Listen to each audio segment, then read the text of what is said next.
হঠাৎ করেই দেশে একের পর এক আগুন লাগার ঘটনা ঘটছে। দেখে মনে হচ্ছে যে দেশে সিরিজ অগ্নিকাণ্ডের খেলা চলছে। গত এক সপ্তাহের মধ্যে এই রাষ্ট্রের তিনটি গুরুত্বপূর্ণ স্থাপনায় অগ্নিকাণ্ডের ঘটনা ঘটল।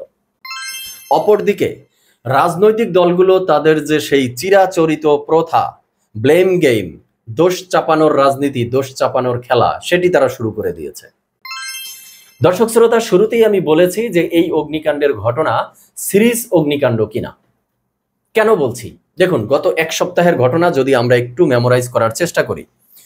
14 তারিখে আমরা কি দেখলাম? আমরা দেখলাম মিরপুরের একটি পোশাক শিল্প কারখানায় এবং তার পাশে রাসায়নিক দ্রব্যের গুদামে অগ্নিকাণ্ডের ঘটনা ঘটল। সেখানে যেহেতু রাসায়নিক দ্রব্যের গুদাম ছিল, তাই সেই অগ্নিকাণ্ড এতটা ভয়াবহ এবং ভয়ঙ্কর রূপ ধারণ করলো যে রেস্কিউ টিমের সেটি নিয়ন্ত্রণে আনতে অনেক লং টাইম সময় লেগে গেল। আর এর মধ্য দিয়ে আমরা 16টি প্রাণ হারালাম, 16 জন মারা গেল। এই শোক কাটিয়ে উঠতে না উঠতে একদিন বাদে 14 তারিখে এই ঘটনা, 15 তারিখ বাদ দিয়ে 16 তারিখে এসে আমরা দেখলাম চট্টগ্রামের ইপিজেডে ভয়াবহ অগ্নিকাণ্ডের ঘটনা। সেখানে 7 তলা একটি ভবন পুড়ে কয়লা হয়ে গেছে একদম। এই 16 তারিখের ঘটনার পরে 17 তারিখ যেতে না যেতে গতকালকে 18 তারিখে যেটি ঘটলো, বিমানবন্দরের কার্গো ভিলেজে ভয়াবহ অগ্নিকাণ্ড। এই অগ্নিকাণ্ডকে আপনি কাকতালীয় বলতে পারেন, তাহলে পরিকল্পিত কেন বলবেন না? হ্যাঁ, বলতে পারেন যে এটি কাকতালীয়, এমনিতে হতেই পারে। তাই বলে এক সপ্তাহে একদিন পর পর এভাবে সিরিজ ভাবে, ধারাবাহিক ভাবে তিনটি গুরুত্বপূর্ণ স্থাপনায়, অন্য কোথাও লাগতে পারলো না। এবার গুরুত্বপূর্ণ স্থাপনা কেন বলছি? গুরুত্বপূর্ণ স্থাপনা এই জন্য বলছি যে একটি রাষ্ট্রের অর্থনৈতিক ব্যবস্থাটা সবচেয়ে অন্যতম একটা সেক্টর, রাষ্ট্রকে স্ট্রং রাখার জন্য, রাষ্ট্রকে সচল রাখার জন্য।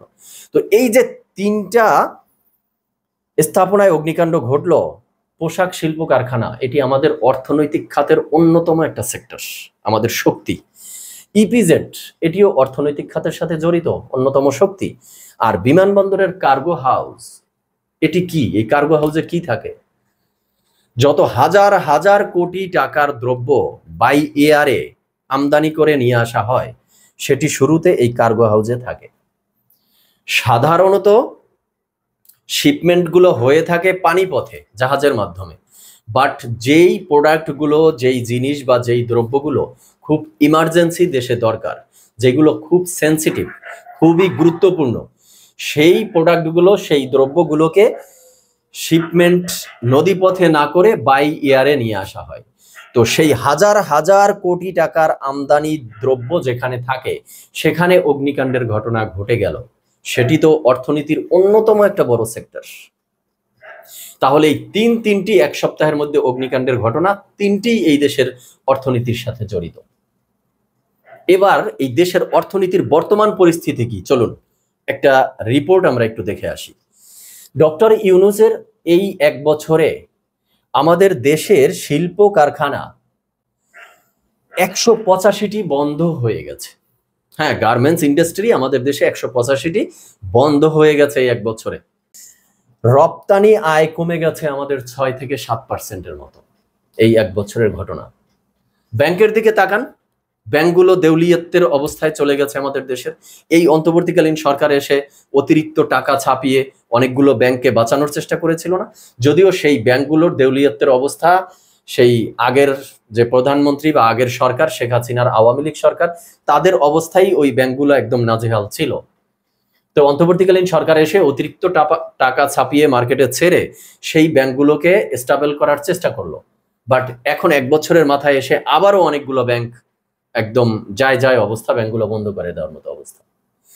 তো দেশের এই অর্থনৈতিক তলানির মুহূর্তে এসে দেশের অর্থনৈতিক সেক্টরের সাথে জড়িত গুরুত্বপূর্ণ স্থাপনায় যখন অগ্নিকাণ্ডের ঘটনা ঘটে, আপনি এটাকে যদি কাকতালীয় বলে উড়িয়ে দিতে চান, তাহলে এটি পরিকল্পিত না কেন, এটি ষড়যন্ত্রের মাধ্যমে হচ্ছে না, এমনটা মানে আমরা কিভাবে বলতে পারি?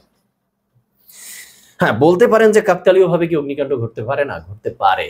তাই বলে এভাবে সিরিজ একদিন পর পরে, এবং সেটি এই অর্থনৈতিক খাতেই, এটা বিশ্বাস করার মতো আসলে না। তাহলে এখন প্রশ্ন আসবে স্বভাবতই যে পরিকল্পিত বা ষড়যন্ত্রমূলক হলে সেটি কারা করেছে। হ্যাঁ, গুরুত্বপূর্ণ পয়েন্টে আমরা চলে এসেছি। বলেছিলাম যে ব্লেম গেম চলছে, দোষারোপের খেলা চলছে। কারা কি দোষারোপ দিচ্ছে একটু দেখি। মির্জা ফখরুল ইসলাম আলমগীর, এই বিএনপির নেতা, তিনি বলেছেন এই ঘটনাগুলো একই সূত্রে গাঁথা, পূর্ব পরিকল্পিত। তিনি কি অনুমান করে বলছেন, না তিনি জানেন বিষয়টা? তিনি যদি জানেন তাহলে সরকারকে সহায়তা করেন, আইন শৃঙ্খলা রক্ষাকারী বাহিনীকে তথ্য দিন, সহায়তা হবে। আর সার্জিস আলম, এনসিপি নেতা, তিনি বলেছেন যে স্বৈরাচারের দোসরদের কাজ এটিকে তদন্ত করতে হবে, উপযুক্ত শাস্তি দিতে হবে। তো এই জায়গায় এসে সার্জিস আলমকে কিছু কথা না বললেই নয়। ভাই, এই যে দেশে কিছু হলেই স্বৈরাচারের দোসররা করেছে, এই খেলা, এই ব্লেম গেম, দোষ চাপানোর রাজনীতি, আপনি তো রাজনীতির মাঠে মাত্র নেমেছেন, যুগ যুগ ধরে হয়ে এসেছে। ভুলে যায়নি বিগত 15 বছরে শেখ হাসিনার সরকার দেশে আর যাই ঘটুক, অন্যান্যগুলো আপাতত বাদ দিলাম, আগুনের ঘটনা ঘটলে এক কথায় আগুন সন্ত্রাস। আগুন সন্ত্রাস কারা? বিএনপি এবং জামাত। গত 15 বছর আগুন সন্ত্রাস বিএনপি জামাত ছিল। ইভেন আওয়ামী লীগের নেতাদের মুখ থেকে এমন কথাও বলতে শোনা গেছে যে তারা বলেছে যে একটা গার্মেন্টস ইন্ডাস্ট্রি 6 তলা 7 তলা 8 তলা ভবন বিএনপির নেতাকর্মীরা নাকি ধাক্কা দিয়ে ফেলে দিয়েছে। কি বলেছিল না আওয়ামী লীগের নেতারা? হ্যাঁ, বলেছিল। তাহলে সার্জিস আলম নতুন রাজনীতির মাঠে এসে এই ধরনের উদ্ভট এই ব্লেম গেমের খেলা দিয়ে আসলে লাভ নেই। কারণ এই যে স্বৈরাচারের দোসর, এই ট্যাগ দেয়া, এই ট্যাগ আপনারা এর আগেও একবার দিয়েছিলেন। কখন? দর্শক শ্রোতা, আপনাদের মনে থাকার কথা, এই অন্তর্বর্তীকালীন সরকারের শুরুর দিকে সচিবালয়ে অগ্নিকাণ্ডের ঘটনা ঘটেছিল। গুরুত্বপূর্ণ সচিবালয়ে দুটি সচিবালয়ের অনেক নথিপত্র পুড়ে গিয়েছিল। তখন শুরুতে এই এনসিপি নেতাকর্মী যারা ছিল এবং সরকারের উপদেষ্টা মণ্ডলীতে যারা আছে, চোখ বন্ধ করে বলে দিয়েছিল যে এটি স্বৈরাচারের দোসরদের কাজ। জনগণও তখন বিশ্বাস করেছিল অনেকে, কিন্তু তদন্ত কমিটি আপনারাই, এই এনসিপি বা এই সরকার যারা আছে, আপনারাই তো তদন্ত কমিটি গঠন করলেন। শেষ পর্যন্ত আমরা রিপোর্ট কি পেলাম? সেখানে কোনো স্বৈরাচারের গন্ধও পাওয়া যায়নি। পাওয়া গেছিল একটা কুকুরের ডেড বডি, তাই না? কুকুর আগুন লাগিয়েছে, বা আপনারা বললেন ওটি বৈদ্যুতিক শর্ট সার্কিটের কারণে, গোলযোগের কারণে অগ্নিকাণ্ড ঘটেছে, এবং নতুন একটা ফর্মুলা আবিষ্কার করলেন যে আগুন দুই দিকে দৌড় দিয়েছে, আগুন লেগে দুই দিকে দৌড় দিয়ে ভবনের দুই পাশের দুইটি রুম আগুন দিয়ে পুড়ে গেছে, মাঝখানের রুমগুলায় আগুন ধরেনি।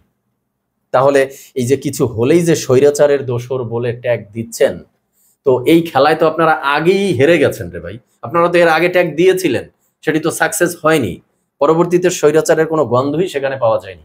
তাহলে শুধু শুধু এই ব্লেম গেমের খেলা খেলতে গিয়ে রাজনীতিতে তো হোঁচট খেয়ে পড়ে যাবেন। তো রাজনীতি শিখতে হবে, সময় আছে, সচেতন ভাবে কথা বলতে হবে নতুন রাজনীতিবিদদের। আচ্ছা, এবার আসি যে বিভিন্ন সোশ্যাল মিডিয়ার কমেন্টে দুই ধরনের মতামত পেলাম যে এটি যদি পরিকল্পিত বা ষড়যন্ত্রমূলক হয়, তাহলে এই পরিকল্পনা বা ষড়যন্ত্র কারা করতে পারে দেশের অর্থনৈতিক মেরুদণ্ডকে ভেঙে দেওয়ার জন্য। বেশিরভাগ সার্জিস আলমের মতো অনেককে পাওয়া গেছে যারা বলেছে যে এটি ফ্যাসিস্টের দোসররা করেছে। আরেকটা মহল যারা বলছে যে এই সরকারই এটি করেছে। সরকার এটি কেন করতে যাবে? অনেকের বক্তব্য থেকে এটি পাওয়া গেছে যে এই সরকার অলরেডি পুলিশের মেরুদণ্ড তো ভেঙে দিয়েছে। যদিও পুলিশকে কলঙ্কিত করে গেছে শেখ হাসিনার সরকার, অভ্যুত্থান পরবর্তী সময়ে এসে পুলিশকে আর পুনর্গঠিত করতে পারেনি, ফাংশনাল করতে পারেনি এই সরকার। তার পুলিশের মেরুদণ্ড ভাঙ্গা শেষ। এই রাষ্ট্রকে রক্ষা করার জন্য বহিঃশত্রুর হাত থেকে আছে সেনাবাহিনী। সেই সেনাবাহিনীর মেরুদণ্ড ভেঙে দেওয়ার জন্য এই সরকারের মধ্যে ষড়যন্ত্র চলছে, গভীর ষড়যন্ত্র চলছে। এরপরে আছে এই দেশের অর্থনৈতিক খাত।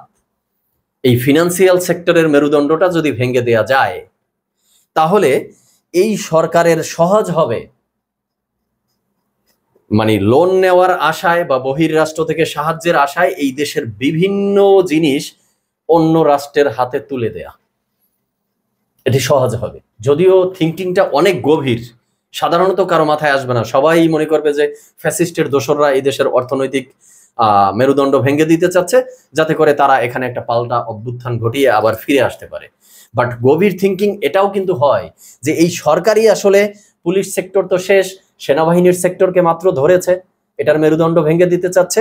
আর অর্থনৈতিক মেরুদণ্ডটা যদি ভেঙে দিতে পারে, তাহলেই বিশ্বের অন্যান্য রাষ্ট্রের কাছে এই দেশের গুরুত্বপূর্ণ যে পার্টস পাতি দেশের আছে সবকিছু লোনের নামে, সাহায্যের নামে তুলে দিতে পারবে। তুলে দিয়ে তিনি বিমানের দড়ি ধরে এখান থেকে চম্পট দিতে পারবে। সো দর্শক শ্রোতা, আপনারা কমেন্টে মতামত জানাবেন যে কি হতে যাচ্ছে, কোনটি বাস্তব, কোনটি হতে পারে, কোনটি সঠিক গ্রহণযোগ্য। আজ এ পর্যন্তই, ধন্যবাদ সবাইকে।